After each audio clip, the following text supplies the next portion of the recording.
बच्चों को दुआएं, बड़ों को सलाम। फ़िज़ा है मेरा नाम। You watching morning with Fiza 24 news पर। नाज़रीन, बहुत से लोग हैं जो अपना ही ख्याल नहीं रख सकते। कुछ लोग अपना ख्याल रखते हैं तो अपने घर वालों का नहीं रख सकते। कुछ लोग ऐसे हैं कि जो अपने दोस्त यारों का ख्याल रखते हैं मगर अपने पेरेंट्स का ख्याल नहीं रखते। मतलब देखा जाए तो कोई किसी का ख्याल रख रहा है तो कोई किसी का नहीं रख पा रहा, और कोई अगर अपनी रिस्पॉन्सिबिलिटीज़ पूरी कर रहा है तो इस हद तक पूरी कर रहा है कि जैसे कि आज हमारे मेहमान, एक ऐसे मेहमान जो कि हैं तो SHO खुर्रम डोगर साहब, मगर वो जितने भी नीडी बच्चे हैं और पुअर बच्चे हैं उनकी हेल्प करते हैं। और वो किस तरह से करते हैं ये मैं उनकी ज़बानी आपसे सुनवाऊँगी, क्योंकि जैसे मैंने आपको मिसाल दी कि वो अपना तो ख्याल बहुत ज़्यादा रखते हैं, तभी तो वो दूसरों का ख्याल रख सकते हैं।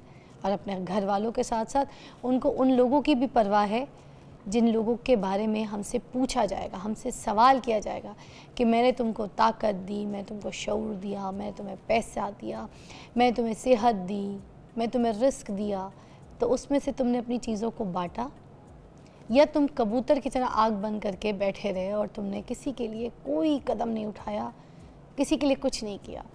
तो आज की जो मेहमान हैं वो बहुत कुछ करते हैं बहुत से लोगों के लिए। और फिर मैं वो मिसाल कोट करूँगी कि तुम में से वो शख्स सबसे बेहतरीन है जो किसी दूसरे बंदे के लिए बेहतरीन है। मतलब आप तब अच्छे हैं जब आप किसी और के लिए अच्छे हैं। तो चलिए जी, बात करते हैं। हमारे पास है खुर्रम डोगर साहब, आपको वेलकम कहूँगी। कैसे हैं जी? जी बिल्कुल ठीक ठाक, बहुत शुक्रिया आपका, आपने यहाँ पे मदऊ किया। आपका काम ही ऐसा है, मुझे लगता है कि आप जैसे लोगों को हम मदऊ करेंगे तो फिर दुनिया भी इसी रास्ते पे चलना शुरू हो जाएगी।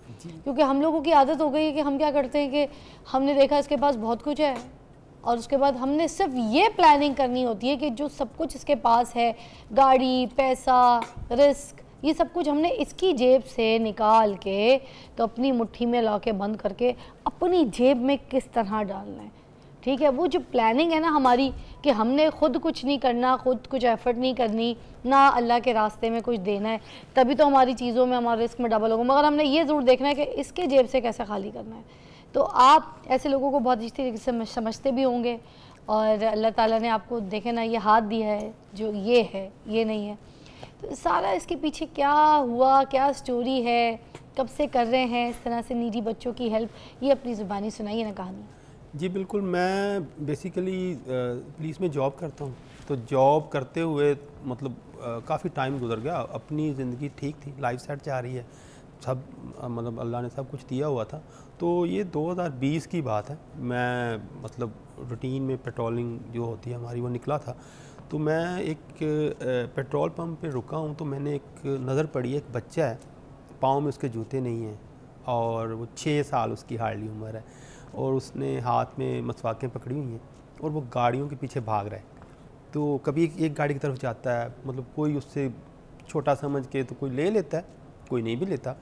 तो वो मतलब जो उस वक़्त था ना, मतलब पहले शायद था, सोचते तो थे, लेकिन शायद उसमें उस वक़्त एक थोड़ी सी तब्दीली ये आई थी कि मैं शायद उस वक़्त खुद एक बच्चे का बाप बन गया था। तो वो जो चीज़ थी ना, उसने मुझे रुकने पे मजबूर किया।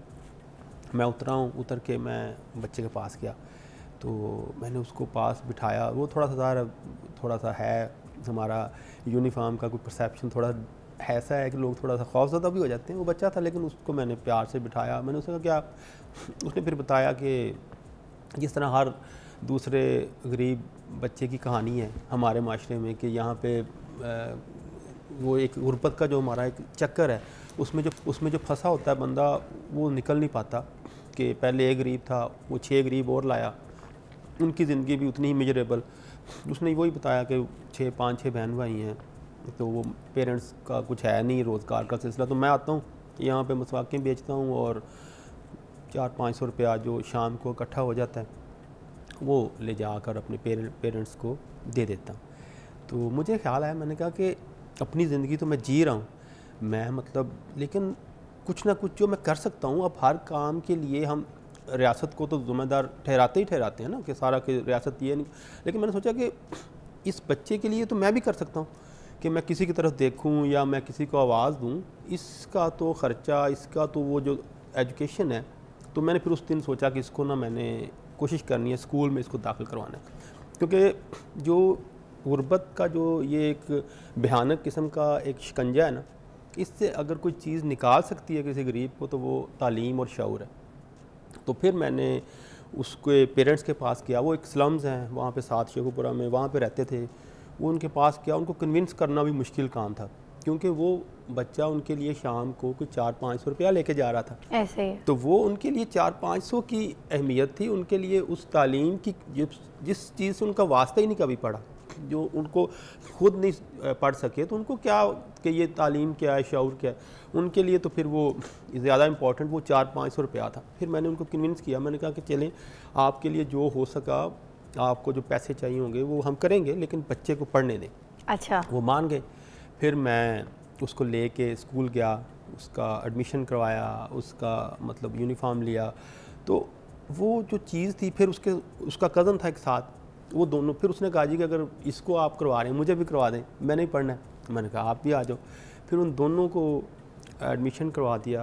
ये 2020 की बात है। अच्छा। हाँ जी। तो अब तो खैर माशाल्लाह से वो 5 ग्रेड में चले गए हैं, तो वो पढ़ रहे हैं अभी तक आपके साथ हैं। हाँ मेरे साथ है। मैं फिर कर रहे हैं। तो अभी कितने बच्चे हो गए इस तरह से जिनको आप? बात ये होती है कि आपको हमारा जो है ना, हम सर थोड़े से जज्बाती लोग हैं, कौम एज अ नेशन हम जज्बाती हैं। एक दफ़ा जज्बात में आके तो स्टेप ले लेते हैं हम, मतलब कोई भी आपके सामने स्टोरी आती है, ऐसी कोई चीज़ आती है, तो सारे लोग जज्बाती हो कहते हैं कि जी वो इसका करना चाहिए। लेकिन वो होता है फॉर द टाइम बीइंग, जो ही वो वक्त गुजरता है, 1 माह 2 माह लोग छोड़ जाते हैं। लेकिन अगर आप किसी के साथ अटैच हुए हैं ना, तो फिर उसका फॉलोअप करें, उसका फ़ायदा फिर है। वैसे हर एक का अपना अपना तरीका है, कोई किसी को खिला के खाना खिला के पका के, कोई किसी को ऐसे खुशी हासिल करता है, कोई कुछ। मुझे इस तरह के लोग बहुत अच्छे अट्रैक्ट करते हैं, जो कोई किसी ऐसी फैमिली की, मुस्तहिक लोगों की या बच्चों की अपनी औसत के हिसाब से, अपनी जेब के हिसाब से किसी एक की कफ़ालत जो है वो स्टार्ट कर दें, किसी का एक एक्सपेंस उठाना स्टार्ट कर दें जो नहीं कर सकते। और सफ़ेद पोश लोग होते हैं, उनकी भी आगे औलादें होती हैं, और वो भी वही चीज़ें चाहते हैं कि उनका बच्चे भी आगे पढ़ें लिखें। तो मुझे इस तरह के लोग बहुत अच्छे लगते हैं। और ये आइडिया मैं आपको बिठा के इसलिए भी डिस्कस कर रही हूँ ताकि जितने भी जो लोग हैं इस आइडिया से जो है वो, बल्कि मैं ये कहूँगी कि आपका फ़ायदा है इसमें, कि अगर आप किसी ऐसी फैमिली को या किसी एक ऐसे बच्चे को तालीम हासिल करवाते हैं, इल्म हासिल करवाते हैं, कुरान पाक पढ़वाते हैं, मदरसे की तालीम से लेकर स्कूल, जो भी आप उसको इल्म हासिल करवाते हैं किसी भी किस्म का, वो आपके लिए सदका जारिया है। वो आज नहीं, आपको कल पे ऑफ करेगा ही करेगा, किसी भी सूरत में पे ऑफ करेगा। और दूसरी बात ये कि इस तरह अगर हर फ़र्द जो साहिब हैसियत है वो एक एक बंदे की अगर कफ़ालत ऐसे अपना पकड़ ले कि भाई इसकी ज़िम्मेदारी मेरी, इस घर की ज़िम्मेदारी मेरी, इस बच्चे की ज़िम्मेदारी मेरी, तो ये पाकिस्तान कभी भी जाहिल पाकिस्तान में नहीं रहेगा, अनपढ़ नहीं रहेगा। हमारी यूथ जो है पढ़ी लिखी आगे तरक्की करेगी इंशाल्लाह, और पढ़ी लिखी कौमों में हमारा शुमार होगा। ऐसे ही है? बिल्कुल ऐसे ही है। तो मुझे आपका आइडिया बहुत अच्छा लगा। I must appreciate. हाँ जी, वो इसी ये बेसिकली इसके पीछे जो कंसेप्ट था मेरा वो यही था कि एक अगर कोई भी, हम इंसानों को ना बहुत थोड़ा सा हौसला, दिलासा, तसल्ली चाहिए होती है। अगर आप किसी को थोड़ा सा पुश करें, हो सकता है उसके लिए वो बहुत बड़ी उसकी हेल्प होगी उसको उस चीज़ से निकालने के लिए। वो आप अगर थोड़ा सा भी बच्चों को, इस तरह के जो बच्चे होते हैं, एक बच्चा, फिर इसी दौरान मुझे एक और बच्चा भी मिला था, वो क्रिश्चियन था, वो जाता था एक शादी हाल में जाके वहाँ पे वो सुबह स्कूल जाता था, शाम को वो शादी हाल में जाता था, शादी हाल में जाके काम करता था, उसकी जो मजदूरी मिलती थी फिर वो जाके अपने पेरेंट्स को भी देता था और पढ़ता भी था। उस बच्चे को भी फिर मैंने अपने पास बुलाया, उससे मेरा रब्ता अभी तक है। उस बच्चे ने फिर मैट्रिक में टॉप किया वहाँ से अपने स्कूल से, और उसका फिर हमने FC कॉलेज में एडमिशन करवाया। अब वो FC कॉलेज में पढ़ रहा है लाहौर में। तो मतलब कहने का ये कि आप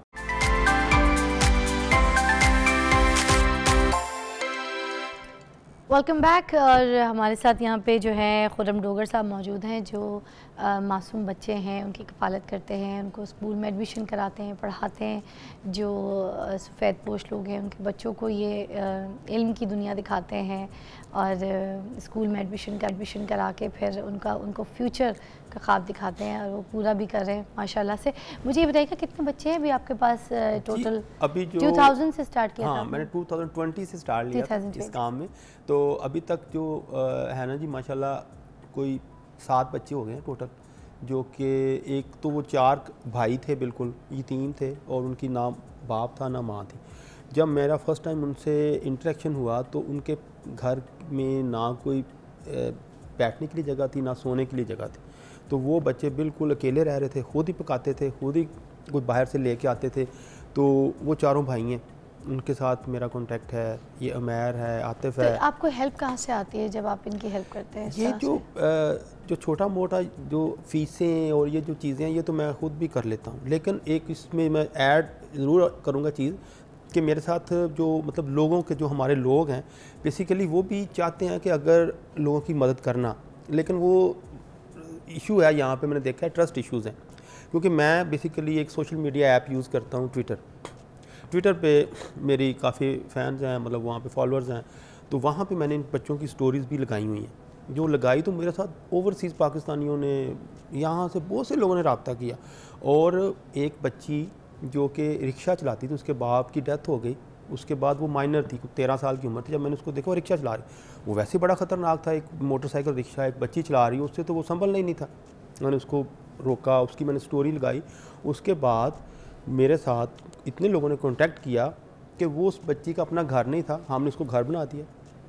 अब वो अपने घर में रह रही है। उस बच्ची को रिक्शे से उस काम से उसको मना किया और उसके बाद उसको स्कूल में एडमिशन करवाया। वो बच्ची अब पढ़ रही है, नूर उसका नाम है। तो मतलब ये है कि लोग उस बच्ची को हमारे पास भी लेकर आइएगा। हाँ, मैं ये सारे बच्चे जो हैं, उमैर, आतिफ, तो अभी भी रिक्शा चला रही है? नहीं, फिर उसको मैंने रिक्शे से मना कर दिया। लेकिन ये जो दूसरे दो बच्चे हैं ना, आतिफ और क्यों रिक्शा चलाने से क्यों मना कर दिया उसको? मेहनत तो कर रही थी, देखिए मेहनत की उसकी आदत भी थी ऑलरेडी, वो मतलब काम तो कर रही थी। वो अभी भी देखिए 15 ईयर ओल्ड है और वैसे भी 18 से कम 18 से अच्छा, हाँ 18 से कम तो कोई रिक्शा चला ही नहीं सकता ना। अच्छा। वो तो उसकी बहुत ज़्यादा मजबूरी थी जिसके लिए वो रिक्शा चला रही थी। 18 के बाद तो चलाने देंगे ना? नहीं, अगर वो चाहेगी, लेकिन देखें उसके लिए तब तक अगर वो पढ़ रही है उसके लिए कुछ बेहतर चीज़ें आ जाएंगी। लेकिन ये जो दूसरे बच्चे हैं, उमैर है, आतिफ है, इनको मैंने वो मसवाकें फ़रोख्त करने से मना नहीं किया।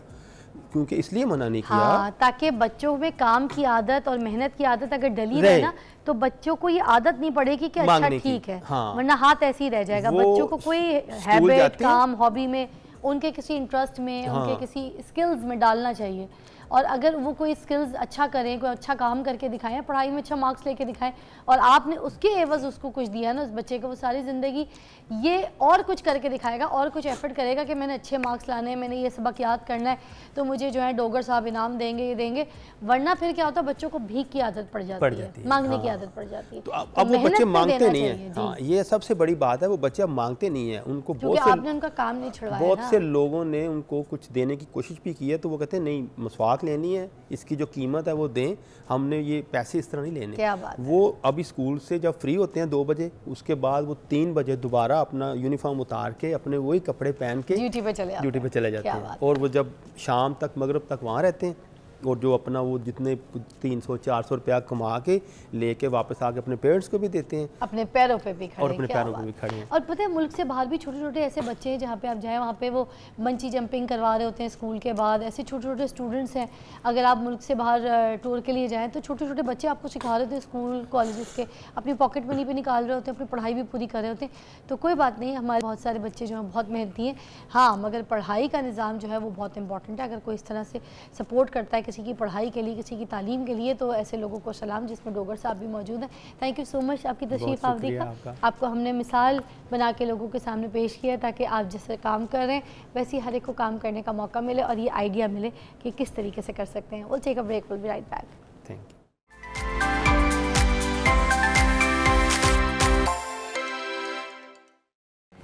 वेलकम बैक, आप देख रहे हैं मॉर्निंग विद फ़िज़ा। नाज़रीन, आज हम बात करेंगे पर्सनल ग्रूमिंग के ऊपर।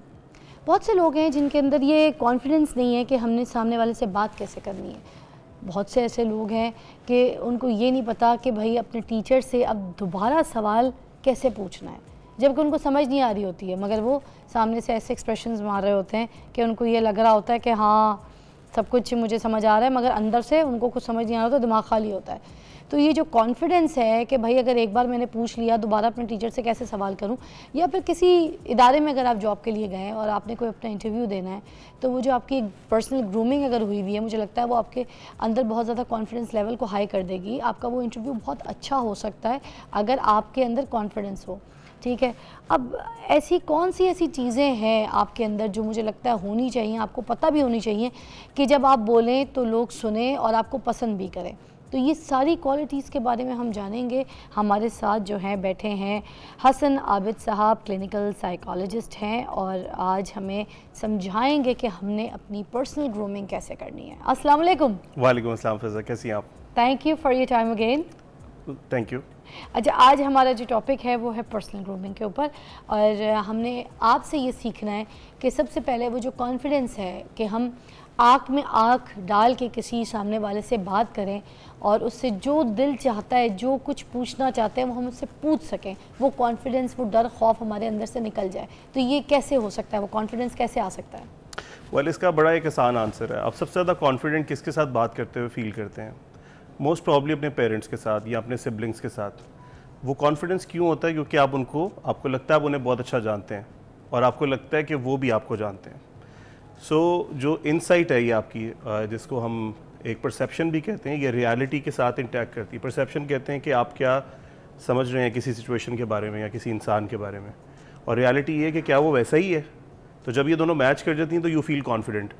ऑल्दो इसमें और बहुत सारे एलिमेंट्स हैं, जैसे कि कंटेंट क्या है, जब आप किसी से बात कर रहे हैं आप कितने कॉन्फिडेंट हैं बिकॉज ऑफ योर आउटलुक, आपकी पर्सनालिटी में कैसा, आपका दिखावा कैसा है। तो जो चीज़ें ऐड होती जाती हैं वो एक एक्स्ट्रा फीचर के तौर पर। तो कुछ स्टेप बाय स्टेप बता दीजिए कि सबसे पहले हमारे अंदर कौन सी ऐसी क्वालिटीज़ होनी चाहिए जिससे हम खुद पहले बहुत कॉन्फिडेंट फील करें और अपने आप को बहुत स्ट्रॉन्ग समझें? वेल, सबसे पहले तो प्रेजेंस ऑफ माइंड बहुत इंपॉर्टेंट है। आप जितना अपने प्रेजेंस ऑफ माइंड के साथ होंगे उतना ही ज़्यादा अच्छा आप अपने नॉलेज को यूटिलाइज कर सकते हैं। एंड व्हेन आई से नॉलेज, नॉलेज डजंट मीन कि आपके पास बुकिश नॉलेज हो।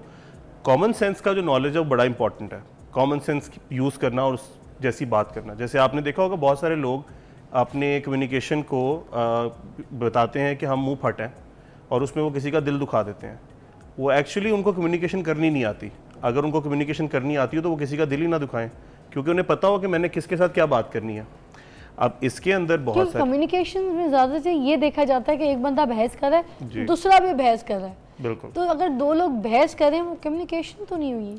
बिल्कुल नहीं हुई, बिल्कुल नहीं। कम्युनिकेशन का मतलब ही सक्सेस है।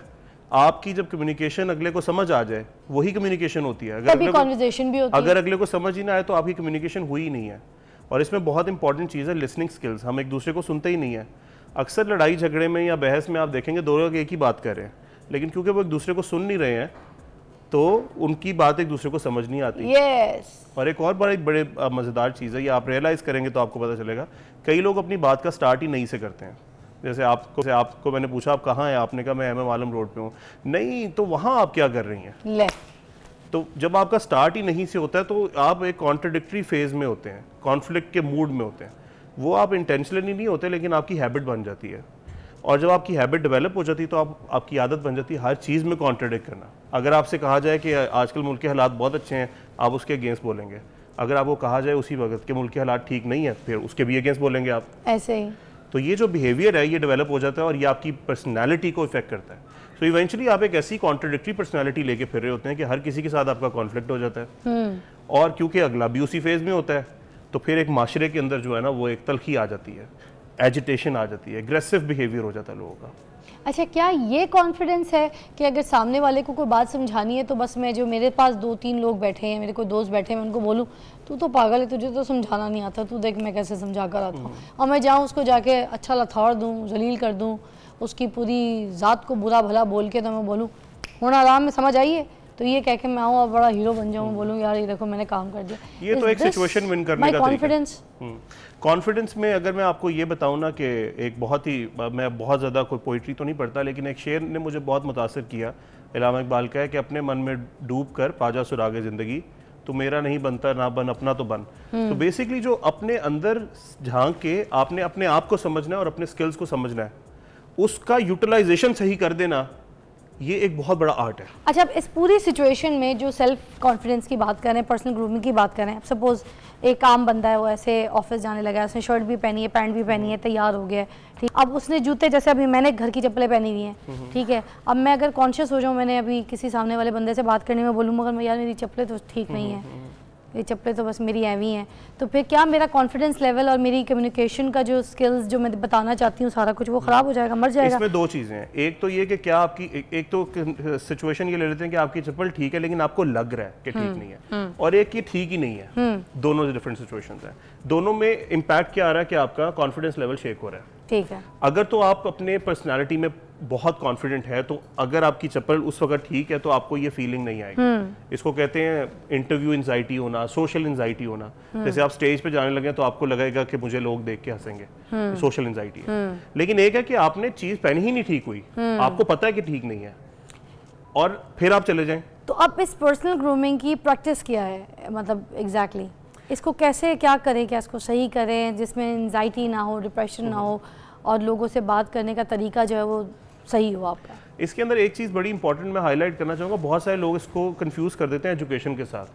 जैसे अक्सर लोग हमारे यहाँ पे वर्ड यूज करते हैं कि ये पेंडू है, और पेंडू इसलिए कहते हैं कि इसको तरीका नहीं है कि कैसे ग्रूम होना है, पेंडू है, जाहिल है, गवार है। लेकिन अपने कल्चरल कपड़े पहनने का ताल्लुक पेंडू या शहरी होने से नहीं होता। आप अपने कल्चरल कपड़े बहुत साफ सुथरे और अच्छे तरह से ग्रूम हो सकते हैं अगर आपने अपने हुलिये को ठीक किया हुआ, आप आपकी शेव हुई है, आपने अपने बाल से ग्रूम किए हैं, कपड़े आपके साफ सुथरे हैं, आपकी चप्पल या आपने सैंडल पहने हैं वो गंदे नहीं है, तो आप अपने इलाकाई या अपने कल्चरल ड्रेस में भी बहुत खूबसूरत लगेंगे। Exactly. आप देखें कि बहुत पुरानी बात है, जब बेनज़ीर पहली दफ़ा प्राइम मिनिस्टर बनी थी तो जरदारी ने बलोची कपड़े पहने हुए थे जब जी। इमरान खान को आप देख लेंगे तो उन्होंने अपने कल्चरल कपड़े पहने, वो बुरे नहीं, कोई उनको पेंडू नहीं कहेगा क्योंकि वो अच्छे तरीके से ड्रेसअप हुए और वो उनकी पूरी सेल्फ ग्रूमिंग जो थी वो नजर आ रही थी, बिल्कुल पोर्ट्रेट भी हो रही थी पूरी दुनिया भर के सामने। अच्छा, एक ब्रेक लेते हैं, ब्रेक के बाद वापस आते हैं। आज हम बात कर रहे हैं सेल्फ ग्रूमिंग के ऊपर, और हमारे साथ जो डॉक्टर साहब हैं वो हमें सही तरीके से समझा रहे हैं कि हमने किस तरीके से अपना खास ख्याल रखना है। हसन आबिद हमारे साथ हैं, स्टे ट्यून।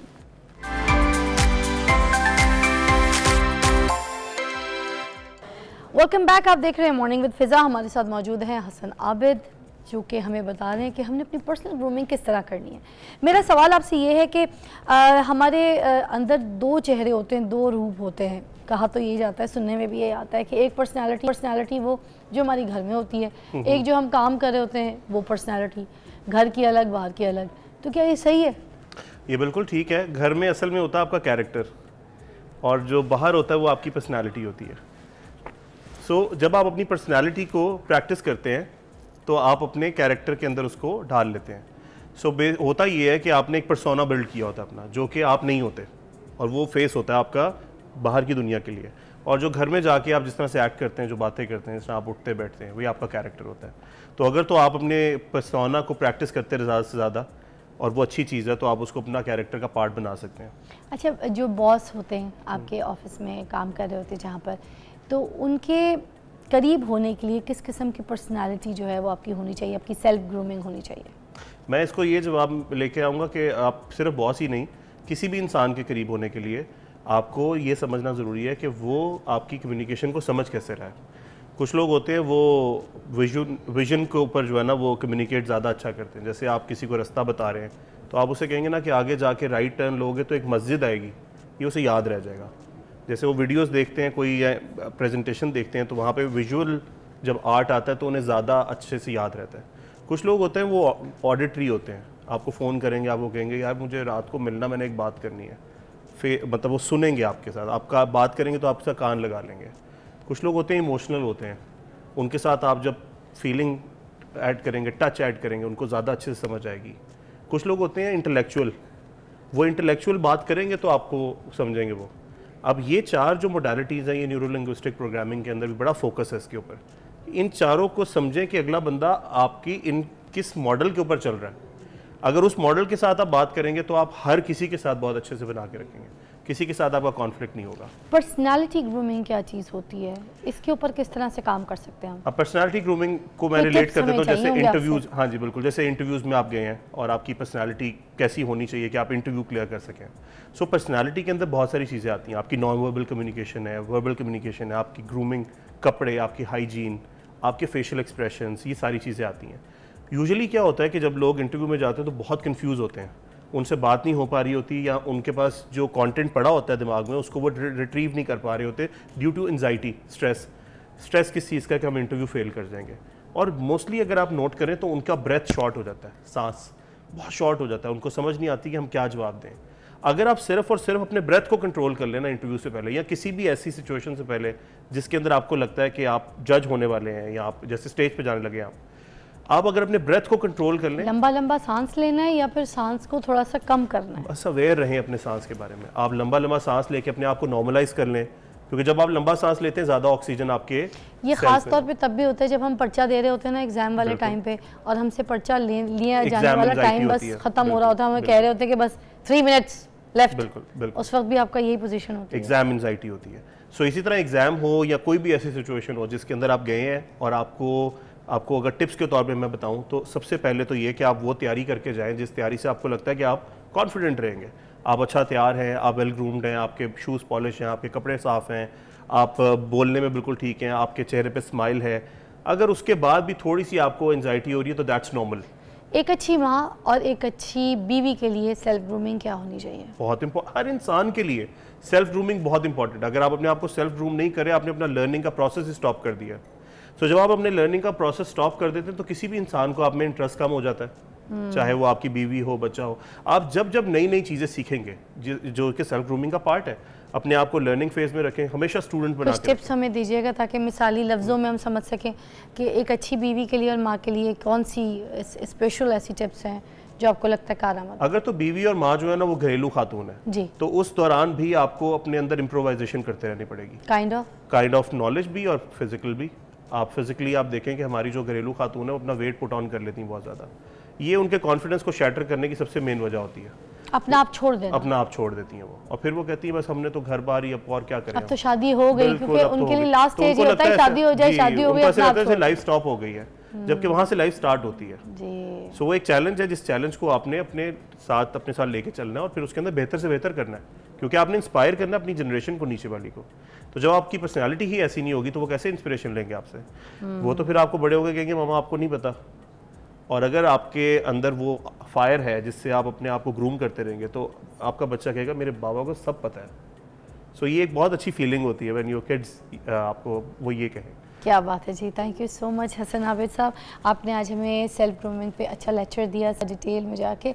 आई होप कि आपको भी समझ आया तो किसी भी रिश्ते में, चाहे अगर एक सास है तो उसने भी अपनी सेल्फ ग्रूमिंग ऐसी रखनी है, अपनी पर्सनैलिटी ऐसी रखनी है कि जिससे वो बहुत नॉलेजेबल, समझदार, ख़ानदानी और समझी हुई खातून, सुलझी हुई खातून लगें। तभी तो जो बहू घर में आएगी उसको वही स्पेस मिलेगी, फिर वही वैसे कदम उठाएगी और वो इम्प्रेस होगी अपनी सास से कि इनके पास हर किस्म के टॉपिक पर बात करने की इन्फॉर्मेशन है, चाहे दुनिया की हो, चाहे घर की हो, चाहे ख़ानदान की हो, हर मसले का हल इनको पता है। पढ़ाई वो करती हैं, ख़ानदान को लेके चलती हैं, इनका हुस्न सलूक इतना अच्छा है। उसी तरह वो बहू देखेगी तो फिर वो आगे अपने बच्चों के साथ करेगी।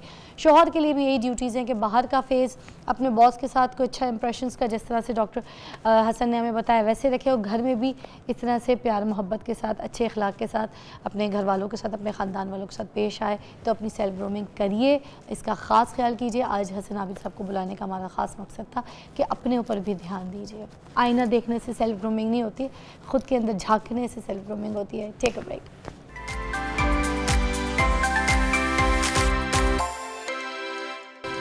वेलकम बैक, आप देख रहे हैं मॉर्निंग विद फ़िज़ा। नाज़रीन, अब हम बात करेंगे कि ट्रैफ़िक कानून की पाबंदी क्यों ज़रूरी है हमारे लिए, क्योंकि मोटरवे पे बहुत से ऐसे लोग हैं जब वो गाड़ी लेके जाते हैं तो ऐसे हमारी जो कवानीन हैं उनको फॉलो नहीं करते, उनके रूल्स को फॉलो बिल्कुल भी नहीं करते, ओवर स्पीडिंग कर रहे होते हैं और तेज़ चलती गाड़ी में से चिप्स खाएंगे, उसके रैपर जो हैं वो बच्चे ऐसे पीछे खिड़कियों से फेंक रहे होते हैं, ठीक है। कोल्ड ड्रिंक पियेंगे तो वो ऐसे खिड़कियाँ खोल के पीछे फेंक देंगे, पीछे दूसरी गाड़ियों में लगेगा।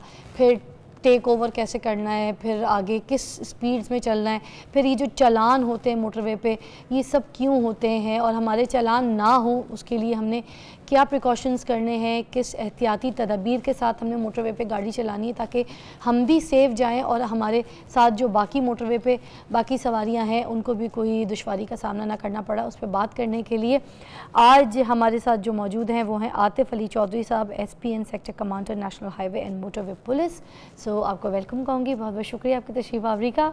Thank you ma'am. आपके बहुत बिजी स्केड्यूल में आपने हमारे लिए टाइम निकाला है, तो मैं आपसे जल्दी सवाल करना चाहूँगी। सबसे पहले तो मुझे ये बताइएगा कि हाईवे और ये जो मोटरवे पर चालान होते हैं किन खिलाफ वर्जियों की वजह से होते हैं? सबसे पहले तो जो सबसे वाइटल जो वायलेशन है जो एक मोटरवे के ऊपर ऑब्जर्व की जाती है और हाईवेज़ के ऊपर भी, वो ओवर स्पीडिंग है। क्योंकि स्पीड जो है वो मेजर करती है कि आपका अगर कोई एक्सीडेंट टचिंग होती है तो उसका इम्पेक्ट फिर क्या आएगा। इसमें कोई भी गाड़ी है वो अगर स्पीड उसकी 100 पे जा रहा है तो उसका इम्पेक्ट डिफरेंट होगा, और अगर वो 50 पे जा रहा है तो इवन बाइकर है या गाड़ी वाला, बस है, कोई भी गाड़ी है, तो स्पीड हमेशा सबसे प्राइम रोल प्ले करती है एक्सीडेंट में और उसके जो आफ्टर इफ़ेक्ट्स हैं।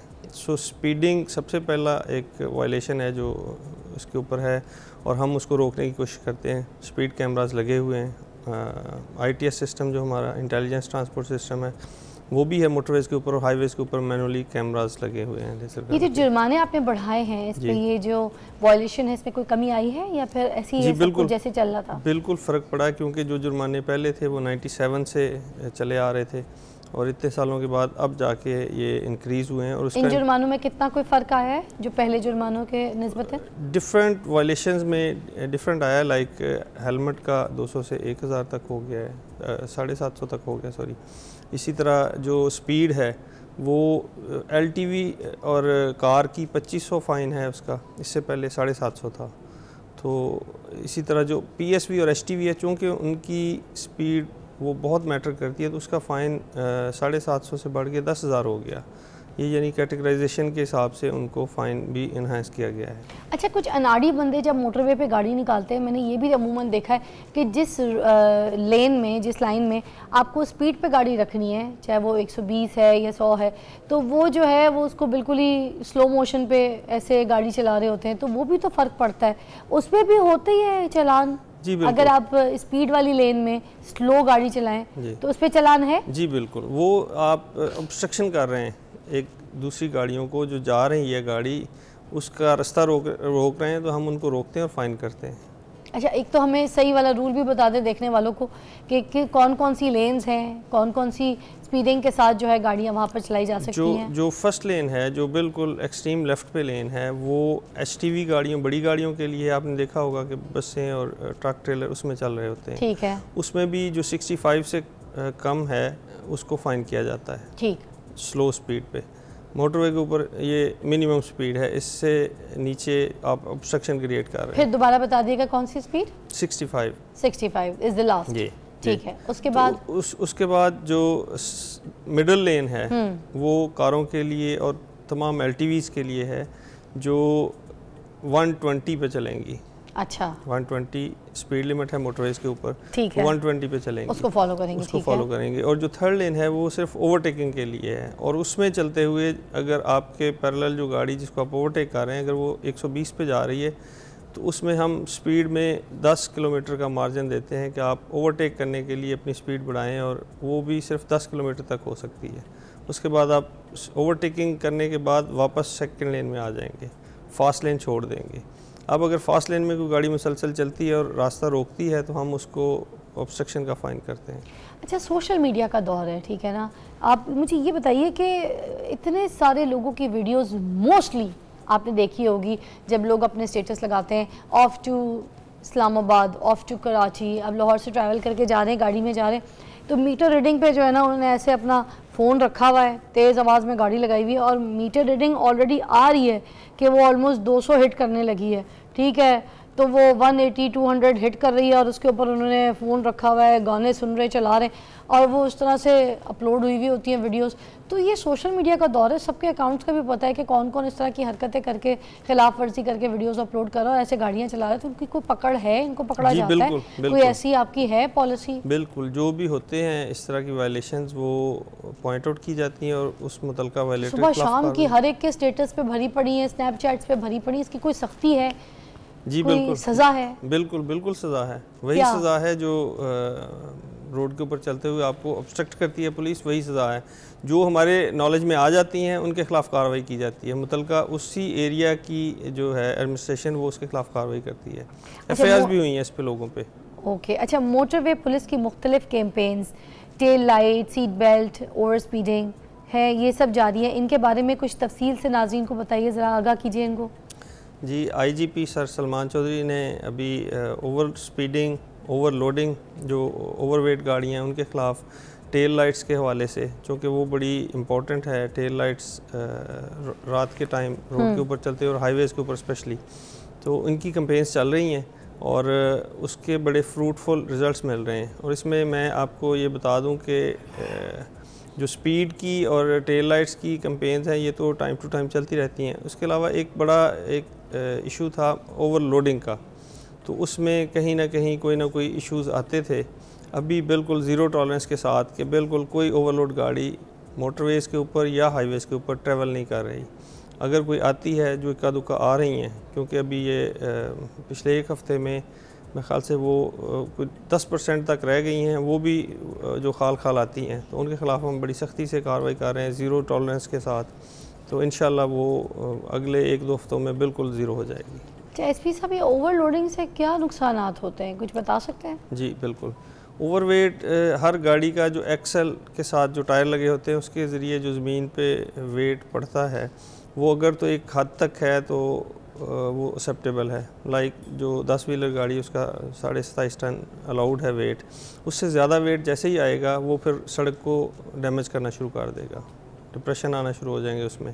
अच्छा। तो वो अब हम उसको बिल्कुल ज़ीरो टॉलरेंस के साथ अक्रॉस द बोर्ड सबको डील कर रहे हैं।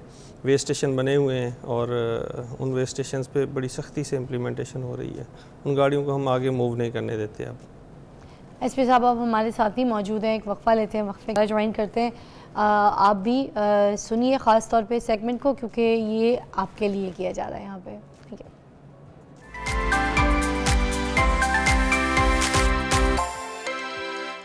Welcome back. हमारे साथ SP साहब मौजूद हैं और हम ट्रैफिक के कानून के बारे में जान रहे हैं कि हमने वायलेशन नहीं करनी, और अगर कर लिया आपने गलती से तो उसकी क्या सज़ा है, हम बता रहे हैं आपको SP साहब। अच्छा ये बताइए SP साहब कि ये जैसे हाई बीम लाइट्स होती हैं, स्पेशली जब आप मोटरवे पे जा रहे होते हैं, तो आपकी नेक्स्ट रोड पे जो गाड़ियाँ आ रही होती हैं उन्होंने बहुत तेज़ लाइट कर दी होती है, which is very like we called high beam light.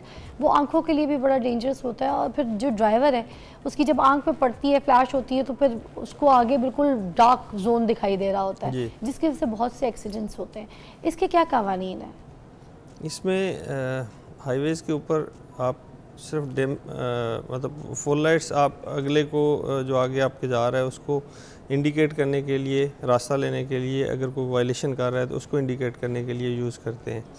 जो मोटरवेज़ हैं उसके ऊपर उसके मिडल में एंटी ग्लेयर शील्ड्स लगी होती हैं, आपने देखी होगी ग्रीन कलर की शील्ड्स दरमियान में लगी हैं ताकि लाइट क्रॉस ना हो। मगर ये सारी मोटरवे पे नहीं है, सारी जगहों पे नहीं है, और कई जगहों पे फिर वो टूट फूट का शिकार भी हो जाती है वेदरिंग इफेक्ट की वजह से। तो उसमें एजुकेशन और वो जो रोड सेफ्टी कल्चर हम जिसकी तबलीग मोटर पुलिस के लोग हम मतलब एज उसको मिशन के तौर पे हम सोसाइटी में इंकलकेट करने की कोशिश करते हैं, उसमें ही पॉसिबल है कि हम आहिस्ता आहिस्ता, और जैसे मीडिया है वो हमारी बात को मल्टीप्लाई करके आगे लोगों तक पहुंचाता है।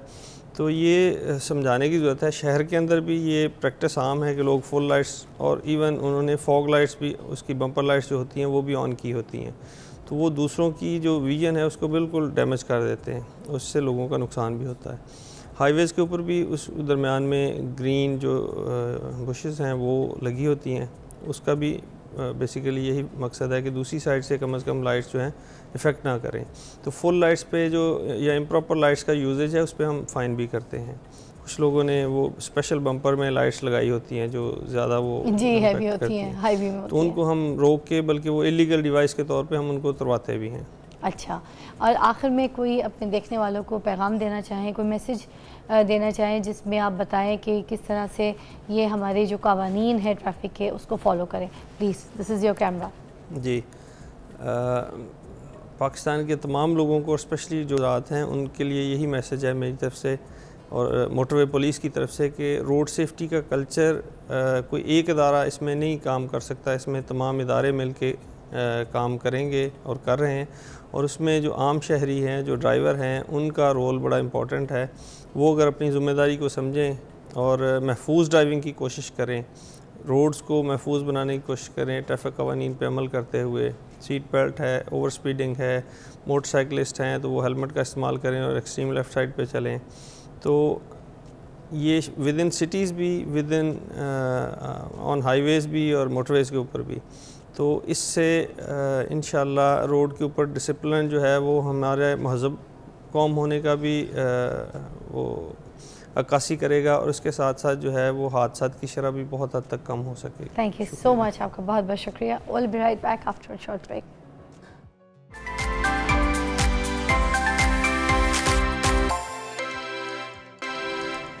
Welcome back, watching morning with Fiza and I am very happy माशाल्लाह बिकॉज़ एक हमारे ऐसे मेहमान जिनको हम बहुत मिस कर रहे थे, हमारे हकीम अताउर रहमान साहब जो थे वो चले गए थे उम्रे की सादत हासिल करने के लिए और पीछे हम बहुत इंतज़ार कर रहे थे उनका। उन्हें ख़ास दुआएं की आप लोगों के लिए, अपने फ़ैन्स के लिए, मेरे लिए, मेरी बेटी के लिए और हमारे जितने भी सेट पे लोग हैं सब के लिए, जिन जिन से इनका ताल्लुक़ है, जिनके साथ ये वाबस्ता है, उनके लिए इन्होंने दुआ की। अल्लाह ताला इनकी दुआ जो है वो कबूल फरमाए। और आज हमारे सेट पे है, कैमरा दिखाइएगा जी, अताउर रहमान साहब, बहुत बहुत मुबारक हो आपको, उम्रे की सादत हासिल किया आपने। और आप आज कितने दिन के बाद आए हैं? मैं तकरीबन कोई 24-25 दिन के बाद पाकिस्तान आया हूँ। अच्छा, तो आपका तो टूर रहा है पूरा? जी जी, मैं कोई 5-6 दिन कराची में रहा हूँ, पेशेंट का शेड्यूल था। अच्छा। उस 5-6 दिन मैंने दुबई में पेशेंट का एक सिलसिला था, वहाँ पे भी हमारा सिलसिला है जी। और 12-13 दिन में अल्लाह रब्बुल इज़्ज़त के घर मक्का मदीना और मुख्तलिफ जगह पे। माशाल्लाह माशाल्लाह माशाल्लाह। नाज़रीन, आज हम जो है अताउर रहमान साहब से पूछेंगे ये जो हेयर फॉल हो रहा है और 99% लोगों को इतनी बुरी तरीके से हो रहा है कि कभी भी औरतों के बारे में ऐसा नहीं सुना था कि ये जो चंदिया है ये खाली हो जाएगी। यहाँ फ्रंट का फोरहेड औरतों का मोस्टली खाली होने लग गया है, इतना ज़्यादा हेयर फॉल कि ये बर्दाश्त से बाहर है। पहले जब हेयर फॉल स्टार्ट हुआ तो लोगों को लगा कि शायद कोरोना की वजह से, उसके बाद फिर शुरू हुआ तो फिर लगा शायद कोई और वायरस है, उसके बाद अभी तक लोग ये कह रहे हैं कि कोई वायरस ही चल रहा है जिसकी वजह से हेयर फॉल हो रहा है। ऐसा केड़ा कौन सा वायरस है जिससे बाल गिरना रुक ही नहीं रहे? हमने आज सोचा सबसे पहले इसी टॉपिक के ऊपर बात करें अताउर रहमान साहब से। पहले तो ये बताएं कि बाल इतने ज़्यादा जो गिर रहे हैं इसको किस तरह से रोका जा सकता है? जी, बिस्मिल्लाहिर्रहमानिर्रहीम। देखें, बाल गिरने की बहुत सी वजूहात हैं और इस टाइम बड़ा अलार्मिंग इशू बन चुका है कि हमारे मासूम बच्चे बच्चियाँ जो ग्रोइंग एज में हैं उनके अंदर भी ये इशूज़ आ चुके हैं। यानी एक 40 या 50 साल के बाद तो एक नेचुरल मिशन है, लेकिन जवानी के अंदर और बिल्कुल टीन एज के अंदर बालों का गिरना ये एक लम्हा फिक्री है। गुच्छा गुच्छा बाल गिर रहा है। इसके अंदर देखें बहुत से इशूज़ हैं। सबसे पहले हमारे अंदर बहुत सी न्यूट्रिशन की कमी है, जैसे जिंक की कमी, B6, B12 की कमी, मैग्नीशियम की कमी, ये बहुत सी कीमियावी ताकतों की कमी की वजह से भी बाल गिर रहे हैं। और ये कमी क्यों होती है? जाहिर बात है, हमारे बच्चों ने आजकल मखसूस खुराक को अपना ओढ़ना बचोना बना लिया। पहले वक्तों में हर फल, हर सब्ज़ी, हर अनाज खाया जाता था, तो किसी फल के अंदर कोई न्यूट्रिशन है, किसी सब्ज़ी के अंदर कोई न्यूट्रिशन है, तो मल्टी वाइटामिन्स के तौर पे हर फल, हर सब्ज़ी, हर अनाज आपकी बॉडी की कीमियावी कमी को पूरा करता है। मौसमी सब्जी जो जी है बिल्कुल, वो अपनी बॉडी के इंटेक में वो इंटेक ज़रूरी है। दूसरे नंबर पे स्ट्रेस।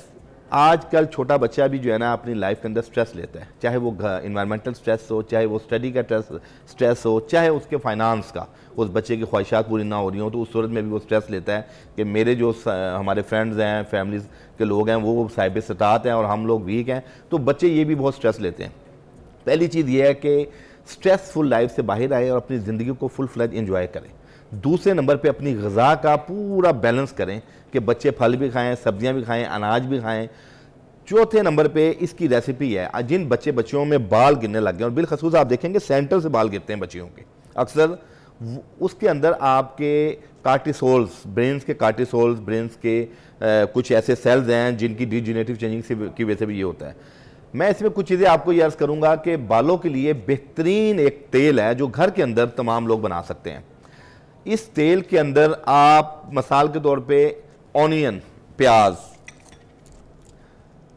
छोटे साइज़ के 2 प्याज ले लें, इसको आप छिलका समेत इसके छोटे छोटे पीसेस कर लें। इसी तरह लहसुन आपने लेना है, लहसुन, अब ये पूरा ये है चाइना का लहसुन, देसी लहसुन हो या जी देसी लेना है, मैं आपको ये बताने लगा था, ये है चाइना का लहसुन। इसके अंदर वो ऑयल नहीं है, वो लुब्रिकेशन नहीं है जो देसी में होता है, क्योंकि अभी हमारे पास अवेलेबल नहीं था तो हमने सिर्फ दिखाया है। आपने देसी जो है लहसुन उसकी 7 दूरियां लेनी है सिर्फ, ठीक है। और ये आपने 2 छोटे साइज के प्याज लेने हैं। इसका तरीकाकार ये है कि प्याज को आप चॉप कर लें बिल्कुल छिलके समेत, और लहसुन के छिलका बेशक उतार लें, इसके अंदर वो चीज़ नहीं होती। इसकी 7 धुरियाँ ले लें आप, इसको भी आप चॉप कर लें। और 30 से इसको आपने तकरीबन 2 जो है वो कप सरसों का तेल उसके अंदर हल्की आंच पे पकाना है, ठीक है। तकरीबन कोई 15 से 20 मिनट उसको हल्की आंच पे आप पकाएंगे। फिर उसमें गोश्त डाल के भून लेना है? नो, गोश्त भी नहीं डालना। ये हम खाना नहीं बना रहे हैं, ये रेसिपी है। अच्छा, फिर अच्छा नहीं, क्योंकि यही हर्ब्स ही है माशाल्लाह सारे डेफिनेटली हर्ब है, लेकिन वो हमें डायरेक्ट प्रोटीन नहीं चाहिए। अच्छा, ये जो है ना प्याज जब थोड़ा सा अपनी हैयत चेंज करेगा, रेडिश की तरफ जाएगा, तो उसमें आप चूल्हे की आंच को मजीद आस्ता कर लें, बल्कि उसको बंद कर दें। उसके बाद आपने एलोवेरा ले लेना है। एलोवेरा का जेल मार्केट में जो मिलते हैं वो नहीं आपने डालना। अक्सर लोग क्या करते हैं, एलोवेरा पाउडर डाल लेते हैं, एलोवेरा का कुछ सीरम डाल लेते हैं, उसकी एफिकेसी वो नहीं है। एक ताज़ा एलोवेरा लें आप, इसके अंदर से इसके छिलके ऊपर से उतार के और इसके छोटे छोटे ब्लॉक में पीसेस करने हैं, और उसके आपने सिर्फ गूदा लेना है, इसका एलोवेरा का गूदा लेना है। 2 टेबल स्पून गूदा डाल लेना है। अच्छा। लेकिन उसको गर्म नहीं करना, उसको 1-1.5 मिनट उसके अंदर मिक्स करना है। तो एलोवेरा की भी 2-3 किस्म के एलोवेरा नहीं, नॉर्मली जो हमारे पाकिस्तान में यूज होता है वो जो हम पौधों में लगाते हैं, स्पीशीज तो इसकी बहुत हैं। हाँ। इसकी तकरीबन कोई पूरी दुनिया के अंदर 35 स्पीशीज हैं एलोवेरा की, लेकिन पाकिस्तान में कॉमन ये जो यूज होता है वो यही है, ग्रीन यही, ठीक है, जो हम घरों में भी लगाते हैं पौधा, ठीक है। तो ये इसके आपने 2 टेबल स्पून गूदा लेना है, और उसको तमाम जो है ना सीरम को आप अच्छी तरह मिक्स कर लें, और उसके बाद में छान लें, भून लें, यानी एक आपका तेल तैयार हो गया। और आपने हफ्ते में तकरीबन 2 दिन के गैप के बाद वो एक ऑयल लगाना है आपने। अच्छा। और वो आपका तरीकाकार ये है कि आपने हल्के हाथ से उसको ना जो रूट्स हैं उसके मसाम में उसको ना मसाज करना है, मालिश नहीं करना। अच्छा, जस्ट करना है, हमने जज़ब करना है। लेकिन हमारे यहाँ लोगों के अंदर बहुत बड़ा अलमी है, वो तेल को रगड़ते हैं जोर जोर से, उससे मसाम कमजोर होते हैं। आपने बिल्कुल स्लोली अपनी उंगलियों के पुपोटों के साथ उसको हल्के हाथ से मसाज करना है। अच्छा, ये भी जरा आप बता दे, बल्कि मैं तो आज चाहूंगी बेटा तुम आना 1 मिनट। ये इसके बाल भी माशाल्लाह बड़े अच्छे हैं। ठीक है, हकीम साहब आपके पास ही बैठेगा, बेटा बैठो जरा आप। जस्ट लाइक ये बाल हैं बेटा, उधर देखिए। जी हम यहाँ से जैसे ये कोई इसका गुदा लिया और इसको यूं उठा के ना हल्के हाथ से इसको यूं देख रहे हैं, ओके, ठीक है। फिर इस तरह यहाँ से उठा के इस तरह ये पूरे सर के अंदर जहां जहां बिलखसूस बाल गिर रहे हैं उन जगह पे इसको हल्के हाथ से 2-3 मिनट मसाज करना। और जिस मसाज से आप मना कर रहे हैं वो भी जरा करके दिखा। वो अक्सर लोग क्या करते हैं, यूं लगा के यूं करते हैं, यूं करते हैं, जोर जोर से यूं मसाज करते हैं, उससे आपके बाल टूटते भी हैं, कमजोर भी होते हैं और गिरते भी। वो नहीं करना, वो नहीं करना। अच्छा, इसको लगाने के बाद आपने कम से कम 1 आवर 1 घंटा आपने इसको फ्री छोड़ देना। अच्छा, 1 घंटे बाद आप इसको किसी भी हर्बल शैम्पू से नहा लें। फिर आप देखें कि माशाल्लाह 7 बार ये अमल करने के बाद बालों का गिरना, बालों की रीग्रोथ और बालों के अंदर जो डैंड्रफ या जो भी आप समझते हैं कि उसके 2 मुंह निकल रहे हैं, वो सब मामला ठीक हो जाएंगे। बेटा अब आपने इनसे पॉकेट मनी लेके उठना है, हो गया काम। अच्छा ठीक है जी, ये हो गया एक, आपने पूरा ऑयल एक बता दिया जिसको हमने जस्ट करना है सर पे। इससे आप कह रहे हैं कि हमारा हेयर फॉल भी ये हमारा बालों का तेल तैयार हो गया। ठीक है, एक हम मास्क बताएंगे, हर्बल मास्क। अच्छा, वो भी हेयर फॉल के लिए, वो भी हेयर फॉल के लिए बेहतरीन है, वो आप हफ्ते में 2 दिन कर सकते हैं। ठीक है। अच्छा, उसके लिए आपने अब वो जो हम बाजारी मास्क यूज कर रहे होते हैं आफ्टर शैम्पू, वो जो वीक में कभी ट्वाइस अ वीक हम यूज कर रहे थे, मतलब उसको ऑल्टरनेट रखें या फिर खत्म करके बस? अच्छा, ये पूरा कॉम्प्रिहेंसिव है और ऑर्गेनिक है माशाल्लाह। देखिए, आप अपने सामने कोई चीज बना रहे हैं, उसमें कोई हार्मफुल चीज है, केमिकल ही ना हो कुछ ना, बिल्कुल। अच्छा, इसमें आपने ये हमारे पास है अलसी के बीज, फ्लेक्स सीड, ठीक है। ये 2 टेबल स्पून लेना है आपने, ठीक है। तकरीबन ये आपने लेने हैं अलसी के बीज, 1.25 कप पानी, 1 कप से थोड़ा सा कम, 1.25 कप पानी ले लें। उसको हल्के आंच पे 2 चम्मच ये डाल के पकाएं। अच्छा, कोई तकरीबन 7-8 या 10 मिनट जैसे ही आप पकाएंगे ना हल्की आंच पे, तो उसके अंदर एक लुब्रिकेशन पैदा होना शुरू हो जैसे एलोवेरा की होती है। एब्सोल्युटली। अब इसके अंदर एक लुब्रिकेशन पैदा होना शुरू हो जाएगी। उस लुब्रिकेशन से ये होगा, जैसे ही वो आप उसको चूल्हे को फिर आप बंद कर दें, ठीक है। उसको छान लें, छान के उसके अंदर आपने एलोवेरा का गूदा 2 टेबल स्पून डालना है। अच्छा, ठीक है। एक तो उसके अंदर एंटी एजिंग प्रॉपर्टीज भी आ गई हैं। हाँ। रेसिपी कंप्लीट करके मैं उसके फायदे बताता हूँ। ये 2 चम्मच ये डाल लिया, इसको आपने हल्के पानी में उबाल लेना है। ठंडा करने के बाद एलोवेरा को बहुत ज्यादा गर्म में नहीं डालना, ये एक रेसिपी कंप्लीट है। ठीक है। एलोवेरा जब डालना है नीम गर्म, कोसा या ठंडे में डालना है। ठीक है। एलोवेरा का गूदा उसको आप मैश कर लें अच्छी तरह, च्यूब कर लें, मैश कर लें या ग्राइंड कर लें। उसके बाद उसमें 4 टेबलस्पून कोकोनट ऑयल। हमने इसको ग्राइंड नहीं करना है? नहीं, इसको नहीं करना। अच्छा, ये आपने मिक्स करना है बस। आपने ये कि अच्छी तरह एक उसकी आपस में ना हाइजन लुब्रिकेंट आपस में मिक्स हो जाए। हाँ जी, ठीक है। और तीसरी चीज इसमें हमने डालनी है 4 टेबलस्पून नारियल का तेल, कोकोनट ऑयल। ओके, बस एक्स्ट्रा वर्जिन। हाँ, इसको फिर आपने उसमें एक्स्ट्रा वर्जिन का नहीं होता, कुछ भी ले लें। हाँ, वो तो होता है ओलिव्स में होता है। ओके, ये तो उसमें आप निकाल सकते हैं, नॉर्मल इसकी जो प्रोसेसिंग है ना वो नॉर्मल होती है कोकोनट ऑयल की। अच्छा, इसके बाद ये एक आपका ना पूरी एक मास्क तैयार है। इसको आपने फिर हल्के हाथ से ना लेपिंग करनी है, ये उठा के सारी जगह, और ये लेपिंग भी आपने 1 घंटे से 1.5 घंटा लगा रहने दें। आप इमेजिन करें ये हफ्ते में 2 दिन कर लें आप अमल, और वो तेल वाला हर 1 दिन छोड़ के 1 दिन कर लें, तो ये 7 टाइम्स इसकी अटेम्प्ट के आपको खातिर खा फायदा नजर आएगा। और जो लोग समझते हैं उनके बालों के अंदर, और ये यकीन कीजिए ड्राई टेक्सचर के लिए भी बहुत अच्छा होगा ये आपकी फंगस इन्फेक्शन हो, आपकी ये विटामिन्स की कमी की वजह से इश्यूज हो, आपकी अंदर जो है ना स्ट्रेस की वजह से बालों का गिरना हो, ये तमाम चीज़ों को बेहतर कर देंगे। नहीं, मैं 1-2 बात तो बल्कि यहाँ पे इसको ऐड ऑन भी करना चाहूँगी। आपको पता है मैं बहुत रिसर्च करती हूँ इस तरह की चीज़ों पे। तो ये जो अलसी के बीज आपने लिए हैं, तो वैसे भी इसके अंदर एंटी एजिंग प्रॉपर्टीज़ होती हैं, और इसके अंदर जो लुब्रिकेंट बनता है वो जैसे कोरियंस जितनी भी आप देख लें, जितनी भी चाइनीज़ देख लें, उनकी जितनी रिसर्च है और उनकी जो एप्लीकेशंस अपनी स्किन और अपने बालों को लेके वो स्किन के ऊपर भी ये लगाती हैं और अपने बालों के ऊपर भी ये लगाती हैं, और जिस तरीके की एप्लीकेशन इन्होंने बताई है, जो कॉम्बिनेशन उन्होंने बताया वो द एलोवेरा, उसका भी गूदा निकाल के उसको ग्राइंड करके देन दोनों को मिक्स करके इसके लुब्रिकेंट को विद द हेल्प ऑफ कौन सा ऑयल था? Coconut oil. और उसके लिए कोई कैद नहीं है कि आपका ये कोकोनट ऑयल जो एक्स्ट्रा वर्जिन हो, ये हो सिंपल कोकोनट ऑयल आपने लिया, और उसके साथ जब इसको मिक्स करके उसी तरह जब आपने इसको अच्छी तरीके से स्कैल्प पे लगा के और आपने छोड़ दिया, तो वो कह रहे हैं कि 1.5-2 घंटे के लिए छोड़ दें। नो डाउट जब आप एक वॉश करेंगे, मैं इनकी सिर्फ बात सुन के इस बात को गारंटी कर सकती हूँ कि आपके बाल सिल्की, कि आप यूँ बाल उठाएंगे और वो गिरेंगे। बट ये चीज़ें एक बार के एप्लीकेशन से नहीं होती हैं।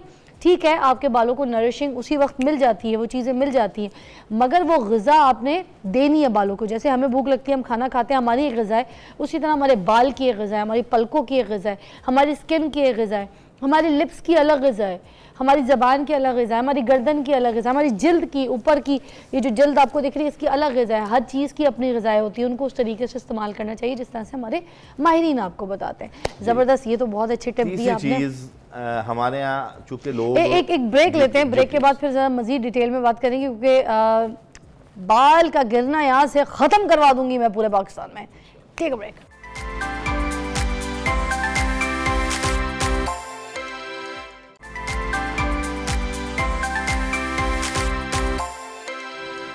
वेलकम बैक, और हम बात कर रहे हैं हेयर फॉल के ऊपर, और अताउर रहमान साहब जो हैं, हकीम साहब हमारे साथ मौजूद हैं। उन्होंने इससे पहले 2 नुस्खे हमें बहुत अच्छे अच्छे बताए जिसको अगर हम फॉलो करें तो हमारा हेयर फॉल जो है वो रुक सकता है।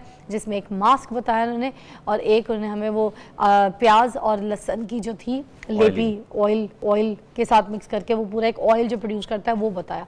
तो ये दोनों इस्तेमाल कीजिएगा। तीसरी जो बात मुझे लगता है इम्पॉर्टेंट ये कि हमारे जैसे बाल की जो ग़िज़ा है वो हम नहीं उसको दे रहे होते, वो प्रोटीन्स वो चीज़ें नहीं खा रहे होते कि जिसकी वजह से हमारे बाल अच्छे हों, हेयर फॉल ख़त्म हो जाए। तो हम आपसे ये जानेंगे कि हेयर फॉल जब हो रहा है तो उसकी ग़िज़ा क्या खाएँ ताकि हमारा हेयर फॉल रुक जाए। जी देखें, बहसियत मजमूई हमने एक ऐसा फार्मूला बनाया है कि अगर इंसान प्रॉपर डाइट नहीं भी लेते बच्चे बच्चियाँ, तो 3 चीज़ें हर्बल मेडिसिन के अंदर एज आ वो फल हैं, 3 फल जिनका आप सफ़ूफ बना के एक बच्चों को शुरू करवा दें, और सिर्फ 1 टाइम बेड टाइम पे आपने 1 टीस्पून लेना है और छोटे बच्चों ने 1/2 टीस्पून लेना है।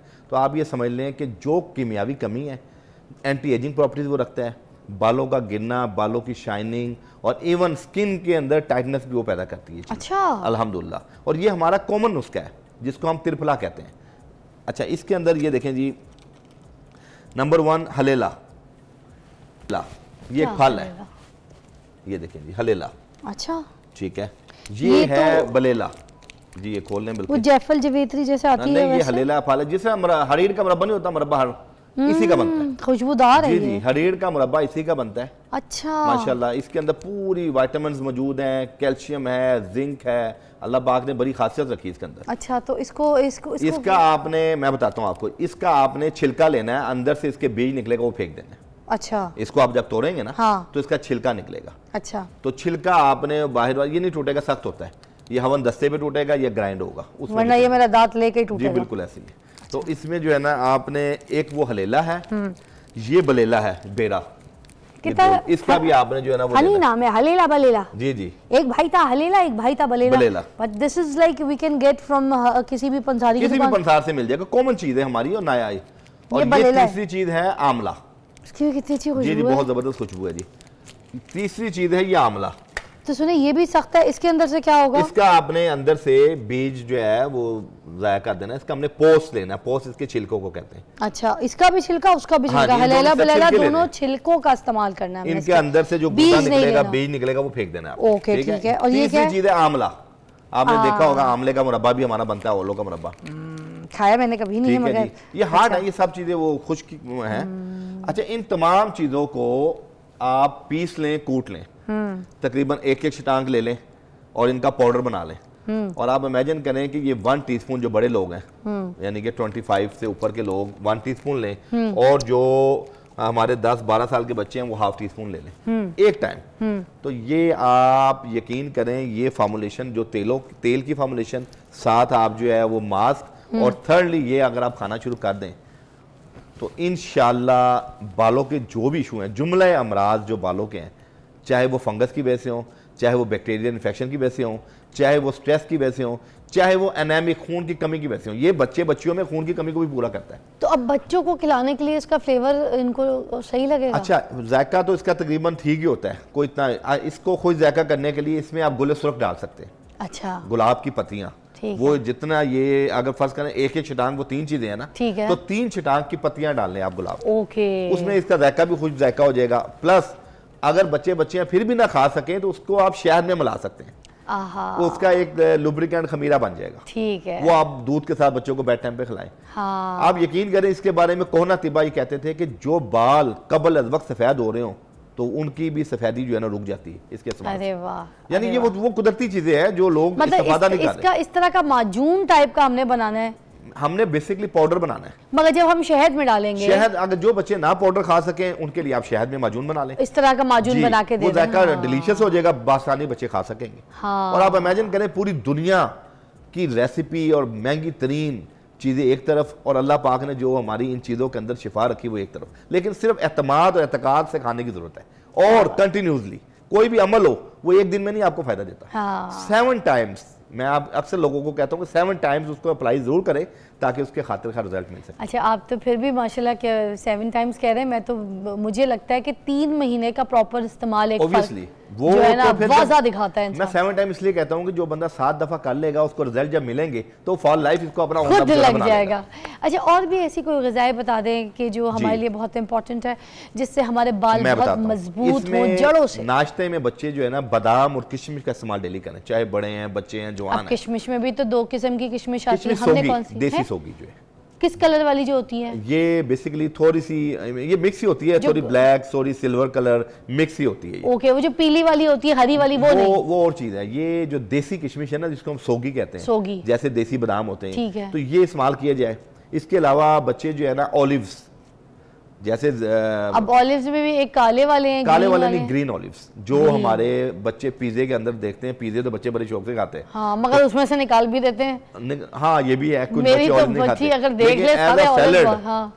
ऑलिव्स खाना शुरू कर दें, बालों के लिए बहुत जबरदस्त चीज़ है। अच्छा, तीसरे नंबर पर सब्जियों के अंदर कद्दू।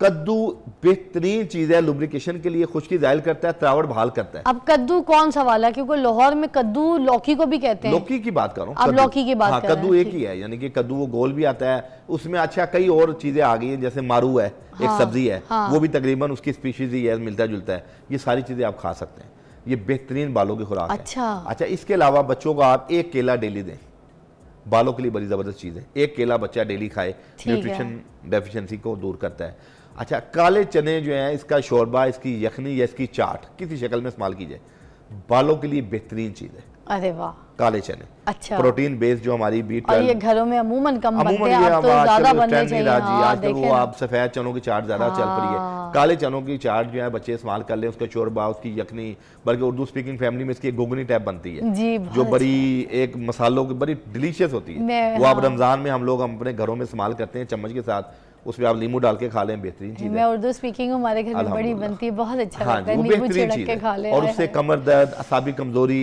और वीकनेस, आप ये देख लें जो चने हैं ना काले, घोड़ों की खुराक है। हाँ। घोड़े कितना भागते हैं, उनका सांस नहीं फूलता। तो हमें वो ये चीज़ें हमारे सामने एग्जाम्पल हैं। हाँ। तो जब हम ग़िज़ाइयत से भरपूर ग़िज़ा इस्तेमाल करेंगे, न्यूट्रिशन से भरपूर, तो डेफिनेटली उसके अच्छा, जो बेस्ट हकीम है ना उसकी ये लाइन पक्की है, और मैंने देखा है मेरी जिस ऐसे बेस्ट हकीम से मुलाकात हुई उन्होंने यही बात बोली है कि देखो घोड़ा चने खाता है, कितनी दौड़ लगाता है, कितनी दूर भागता है, कैसा तेज़ होता है, कितनी एनर्जी।